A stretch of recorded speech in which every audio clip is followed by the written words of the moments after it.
Ladies and gentlemen, today's video is brought to you by a lot of different comments that I've had over the past few weeks regarding on the books that are on my shelf.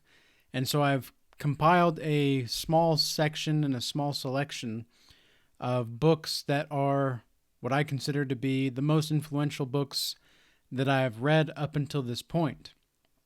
I'll go through each of them one by one, and then afterward I'll go through them in more detail and why I found these books to be this certain way, or why I found this book to be influential. So obviously number one is going to be the Bible, and the reason being is, well, for anybody that's been watching my channel for a little bit now, you obviously know that I follow Christ to the best of my ability, and I strive to pick up my cross every day.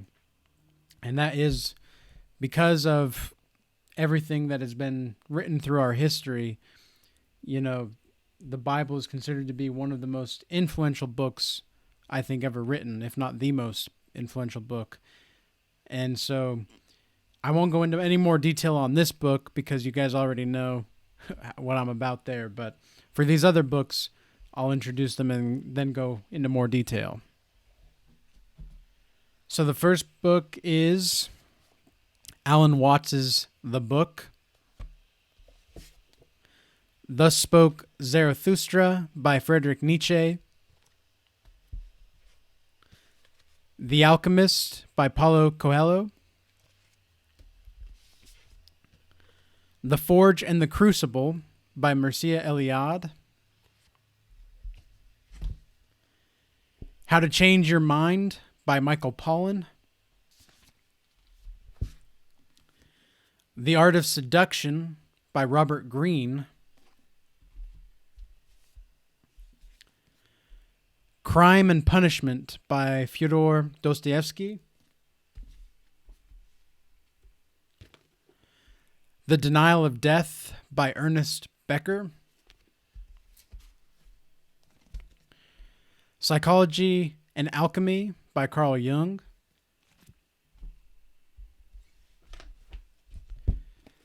Moby Dick by Herman Melville.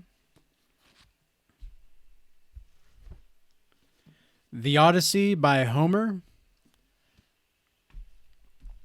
And then these last two are pretty large, so it'll take me a second, but this is the Egyptian Book of the Dead. Nobody actually really knows who it's written by because it's on parchment and it was found in a tomb that was over 3,000 years old. So, and this was found about 150 years ago or so, but they were able to compile it into a book, which is pretty cool actually. And then the last book is The Red Book by Carl Jung. So now that you know all of these books here, I'll go through each of them here. So those that wanted the list of books, I'll also put a list of the books in the description below. But now I'll go through one by one talking about each of these books. So Moby Dick was a book that I started reading about 3 years ago, and I remember it was fall when I started reading this. I remember it just the culture and I guess it was 4 years ago. It was the fall right before 2020. So it was about 3.5 years ago when I started reading it, and it took me a little while to read, and I was surprised at the poetic novelty of the novel. There was a lot of history in here as well. And you can really, like, everybody knows what the metaphor really is about Moby Dick and, you know, the monster and the unconscious mind. That's really what the confrontation is. And it's the whole story is just, it's very American based, right? So this is one of the first pieces of American literature. And that means that this was one of the first books that also referenced some of the pieces of the Bible in America, and this was also one of the first books that had a lot of different kinds of historical background in fishing and whale catching and watching and all those kinds of things. So it was a very novel book, and there's a reason that it's considered like an American classic, because there's just quotes throughout the whole thing where the characters are talking to each other that it's like you feel as though you are in the 1800s and you are on the boat, and he sets the stage so well, and he writes the development of the characters very well as well. Now the Odyssey, now obviously this is like the Iliad and the Odyssey, but I prefer the Odyssey mainly because of the different kinds of Greek mythology and background that is enveloped into the story. The Iliad is great, but I like the Odyssey because of its mysticism, and it's this novelty.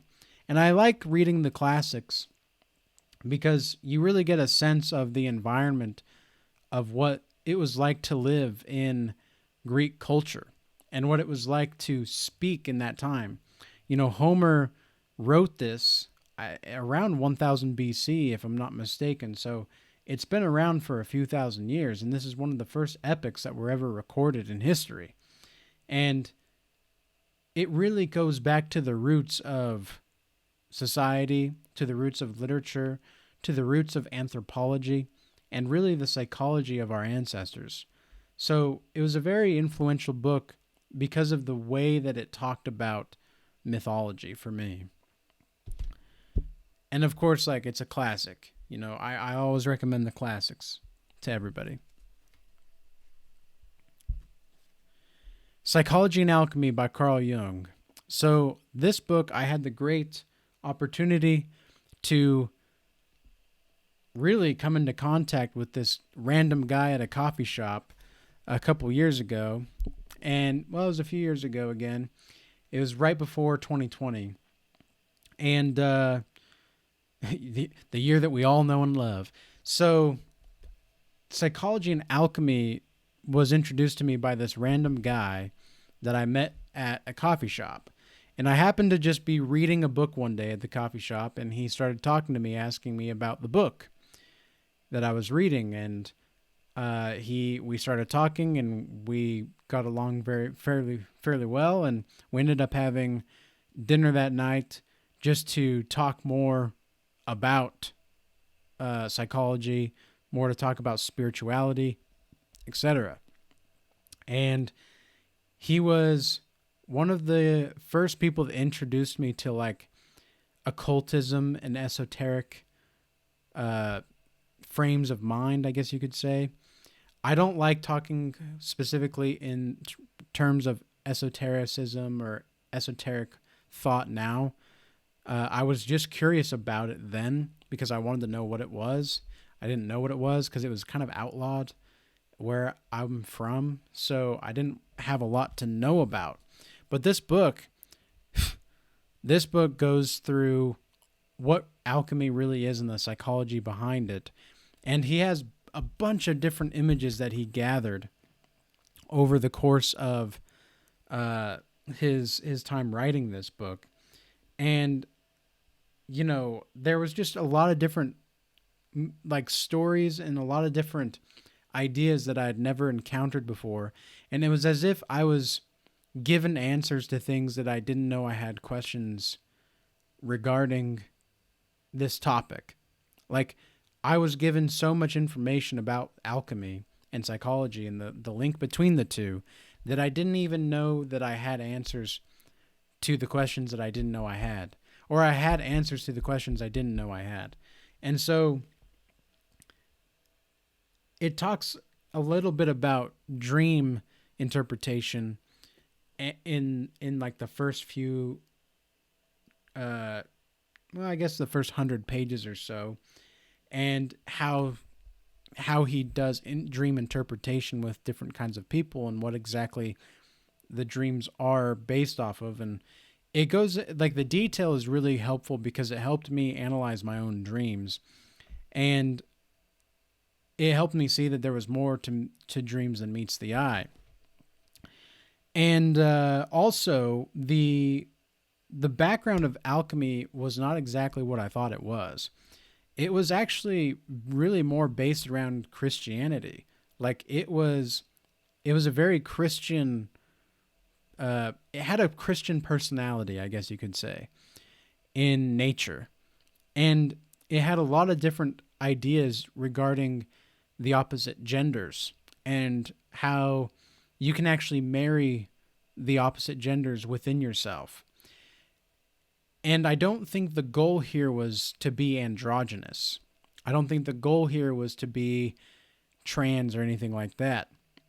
The goal was to understand that you are the eternal love that you seek.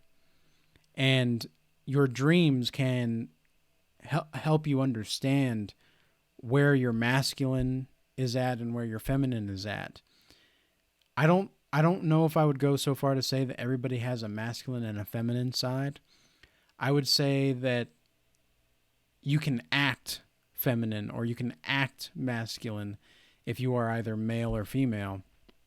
But obviously one's going to be more natural than the other, depending on your biological gender.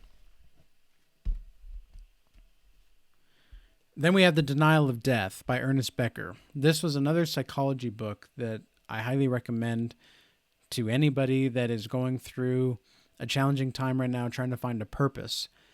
Really, this book is about digging at the most subconscious fears and the subconscious anxieties and depressions that you may have as a human being and bringing it all to light. And he goes through a lot of different kinds of psychology, and he talks a lot about different kind of psychoanalytic ideas.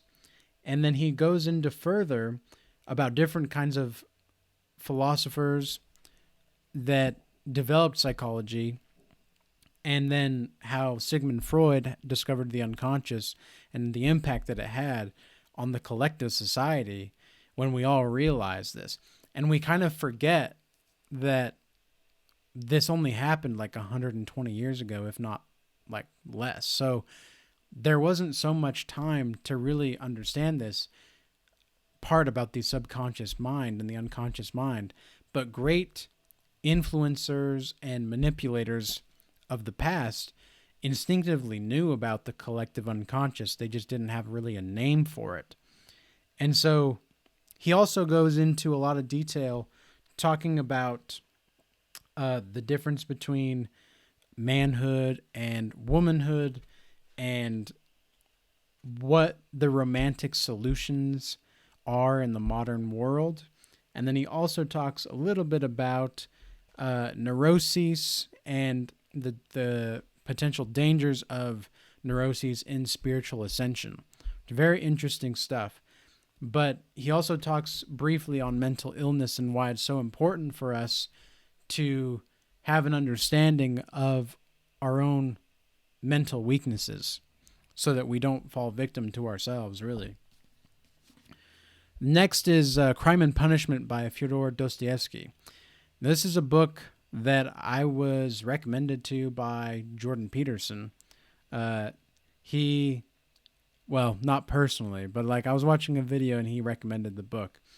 And I was very intrigued by the book because it's a novel from the murderer's perspective. So the murderer is the main character in the story, and what he does is the writer gives every possible reason to commit a murder and justify it. And then you're left there kind of empathizing and understanding the situation of the murderer, which is a dark place to be. But something that is really good about Fyodor Dostoevsky, who is a Russian writer in the late 1800s, and he was really good at understanding where the communist movement was going. And so these books were designed to show people, not really explicitly, but implicitly, and implying where society will go given the circumstances of communism and socialism. Next is The Art of Seduction by Robert Greene. I remember reading this book. I was going to Bryce Canyon, and I remember at nighttime I was reading the book, and I remember thinking about how it's changing my brain as I'm reading it. You know, it was very strange, the feeling that I was having as I was reading it. I was getting a glimpse to this dark side of myself, this like dark sexual side that I didn't really know I could access. And it was just by reading about the history of seduction, because that's really what a lot of this book is. Like, a lot of this book is just the history of seduction and how seductive people operate in their seductions. And there was also just a few different kinds of archetypes, if you will, of different kinds of seducers and what seduced and what you can and who you can seduce based off of your own seduction archetype. So it's really helpful for anybody that doesn't really know the game. You know, it's helpful for somebody that is really new to the game and doesn't understand what exactly to do. But it does get at a lot of deep subconscious things. Next is How to Change Your Mind by Michael Pollan. So this was a book about the study of psychedelics and consciousness and how it can cure a lot of different kinds of mental stipulations and mental barriers, I guess you could say. And one thing that I really want to show you guys in here is an image that convinced me to take mushrooms in the first place, because I wasn't really sure what it would be like to actually take the psychedelics, and I wasn't entirely sure that it would be something that would be good for me, because I heard that there were a lot of different kinds of after effects in psychedelics, and I heard that there were a lot of different kinds of almost life-changing events that occurred after psychedelics, which I can concur. And I haven't tripped for quite some time, but this is the image that convinced me to try psychedelics. So on this side, you have the sober mind and the basic connections that it can make on like while being sober. And so in this study, there were people given the placebo, which is this, and then the actual psychedelic, which is this. And the placebo, obviously, there's basic neural connections that are good and solid, but over here, obviously you can see there are hundreds and hundreds of different kinds of potential connections that you can make while your mind is actually on psychedelics. And so that was the image that really convinced me that, wow, there's actually a lot more to this than I anticipated. And I think the profundity goes deeper than I anticipate. And boy, oh boy, was I surprised, because when I actually had the psychedelic mushrooms the first time, it was like I was flattening out a farm ground in which there wasn't actually like a flat surface before. There was a lot of hills, there were a lot of like weeds and everything, but it was like giving me and my mind a clean slate to work off of.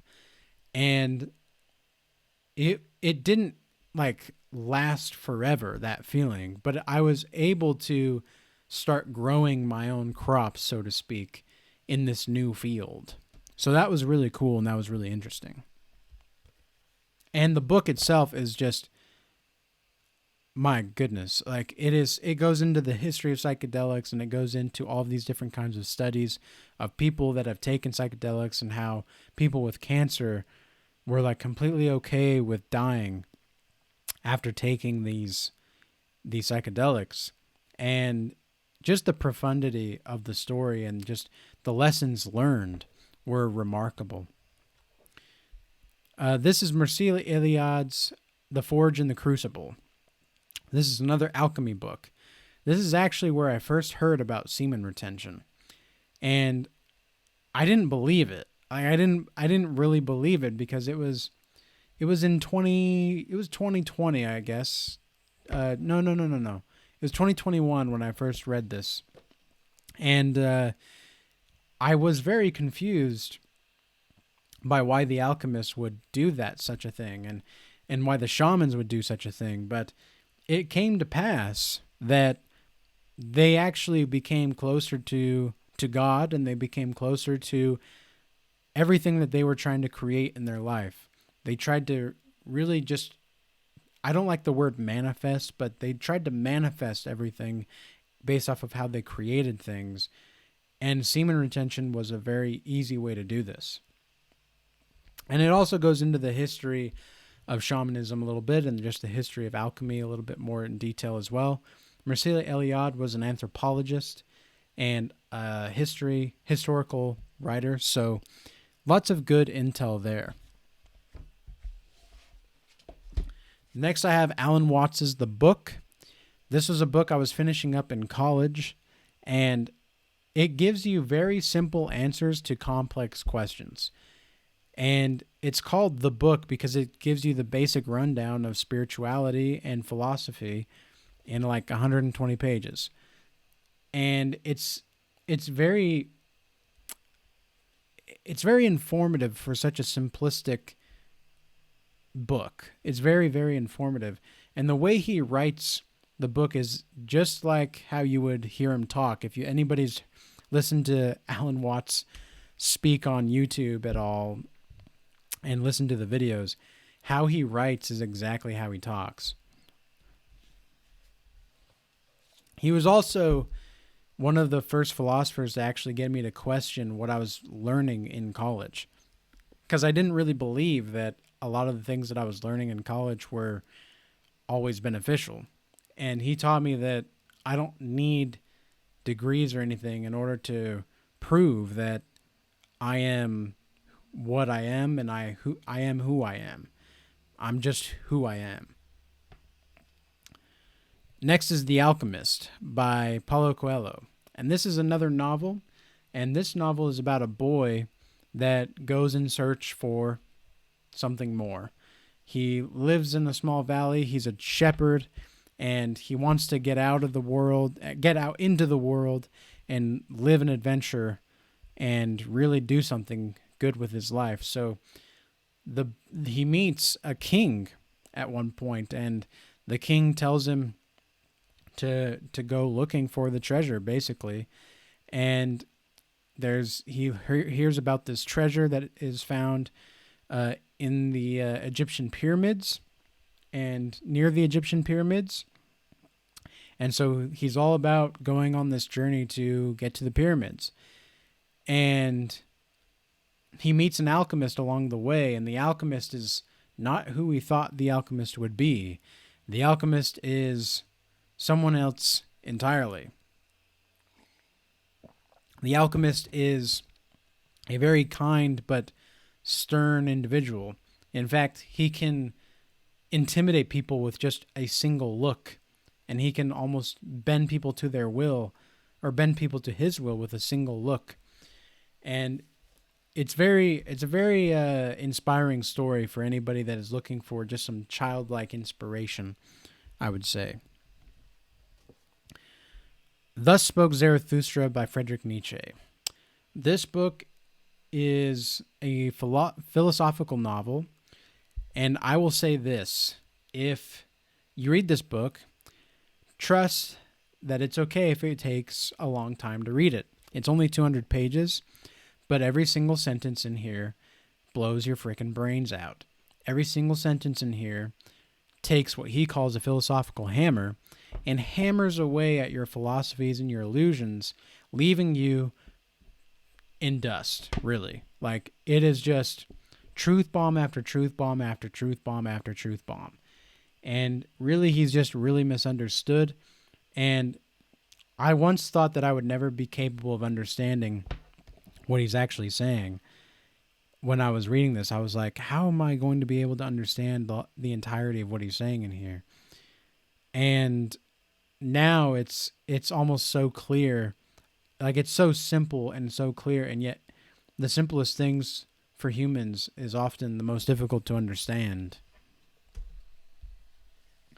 So I mentioned a little bit about the Egyptian Book of the Dead, the Egyptian Book of the Bed, the Egyptian Book of the Dead, and this is a book that is also subtitled as the Book of Going Forth by Day. Basically, it gives you a brief rundown of Egyptian mythology, including all of the gods and goddesses, and it talks a little bit about each of their stories, the gods and goddesses, and then it talks about how you can communicate with the gods and goddesses to live your life for the better. One of my favorite parts of this whole book was a line that says, "I have flown like a falcon and I have cackled like a goose." And I thought about, like, what exactly does that mean? But it means that you are free and that you have been able to laugh at your existence, because your existence, it's not pointless and it's not meaningless. You have to create the meaning, you have to create the point to live. But in that creation, you find that it's hilarious to do so, because